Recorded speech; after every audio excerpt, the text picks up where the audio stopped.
Hi, I'm Kelsey with the Tigard Police Department, and this is our digital newsletter for October 2022.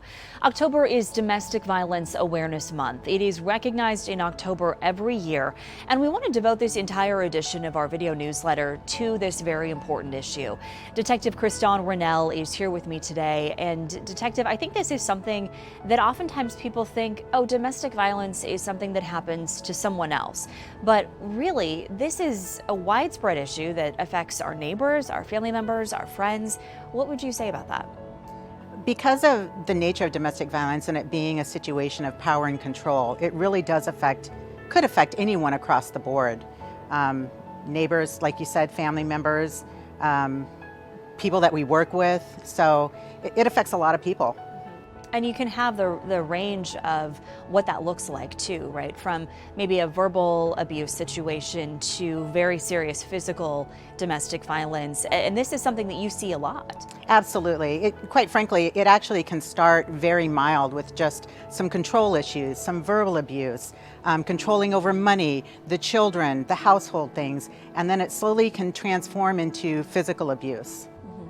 And when it comes to people who are victimized by an abuser, sometimes the questions that you hear are why doesn't the victim just leave? If they're in this bad situation, why don't they walk away? That's a really good question, and the answer is actually very simple. Oftentimes there are children involved.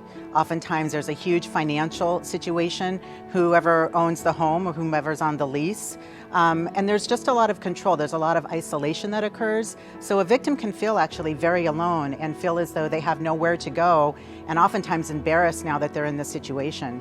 Embarrassment, and I would imagine fear too. Absolutely. You know, quite frankly, the most dangerous time for a victim is when they're trying to leave.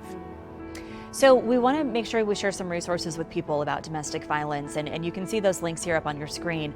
One of them is our page for the police department. It's tigard-or.gov/domestic violence.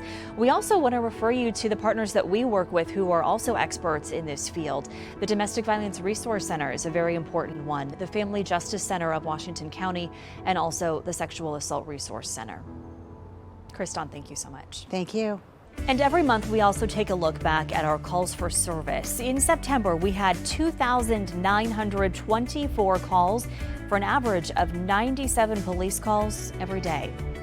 And finally, we want to direct you to some of the ways you can connect with us on social media. And one of them is on YouTube. You can find us at Tigard Police, and we hope you subscribe to our channel because we have a lot of videos there that tell you more about the services we provide, who we have in our department, crime prevention resources, surveillance video, a lot of different options there. We also have a playlist just for videos that have subtitles in Spanish.